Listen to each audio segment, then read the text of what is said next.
Racing track ছেড়ে এবার টি-20 বিশ্বকাপের 22 গজে হুসেন বোল্ট নয়া ভূমিকায় উচ্চাসিত বিশ্বের দ্রুততম মানব।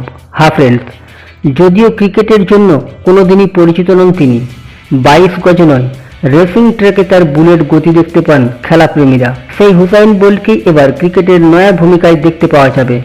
আসন্ন টি-20 বিশ্বকাপের ব্র্যান্ড অ্যাম্বাসেডর হিসাবে ঘোষণা করা হলো বিশ্বের দ্রুততম মানুষের নাম।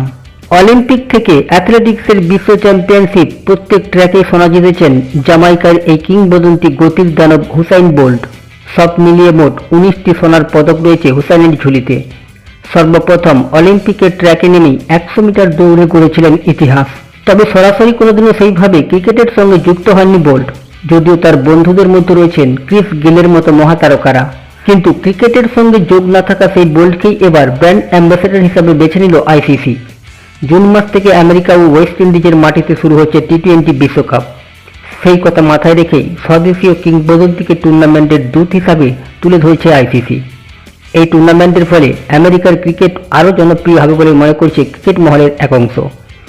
বোল্টের সঙ্গে টুর্নামেন্টের নাম যুক্ত হওয়ায় ক্রিকেটের আরও ভালো বিজ্ঞাপন হবে বলেই ধারণা বিশেষজ্ঞদের। ক্রিকেটের ময়দানে নয়া ভূমিকায় ভীষণ উচ্ছ্বাসিত জামাইকার কিংবদন্তি হুসেন বোল্ট নিজেও। তার কথায়, ক্যারিবিয়ান দ্বীপপুঞ্জ ক্রিকেট জীবনের গুরুত্বপূর্ণ অংশ।